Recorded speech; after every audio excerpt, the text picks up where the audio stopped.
পুণ্যার্থী যারা, দর্শনার্থী যারা, সবাইকে বলবো যে আপনাদের মূল্যবান জিনিস সামনে রাখুন। আর আমরা এবার যে থিম দিয়েছি সবুজই ভবিষ্যৎ, প্রত্যেকে গাছ লাগান, প্রাণ বাঁচান। আমরা 15,000 চারা বিতরণ করব, সবাইকে দেব, সেগুলো নিয়ে যত্ন করে লাগাবেন এবং মেলাটা যাতে সফলভাবে আমরা শেষ করতে পারি। সবারই সহযোগিতা, রাজ্যবাসীর, মেলার যারা আছেন বা যাদের সঙ্গে নিয়ে আমরা এই মেলার কাজ করছি, সবাইকে বলবো, নিরাপত্তার কর্মী যারা আছেন, বিভিন্ন সরকারি দপ্তরের আধিকারিক যারা আছেন, সবাই মিলেই আমরা এটাকে সফল করে তোলার চেষ্টা করব। কাল থেকে এটার শুভারম্ভ হবে মাননীয় মুখ্যমন্ত্রীর হাত ধরে এবং 20 তারিখ শেষ হবে। কি মনে হচ্ছে গত বছরের তুলনায় এই বছর দর্শনার্থীর সংখ্যা কেমন হতে পারে? বাড়ারই তো সম্ভাবনা, বছর বছর তো বাড়ছেই। মার কৃপার অনুসারে আজকে শনিবার দেবতা স্নান যাত্রা হচ্ছে।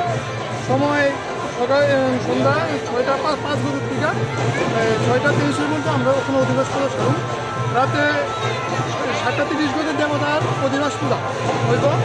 তারপর রাত 11:05 নিশি পূজা, মার মেইন পূজাটা হইত।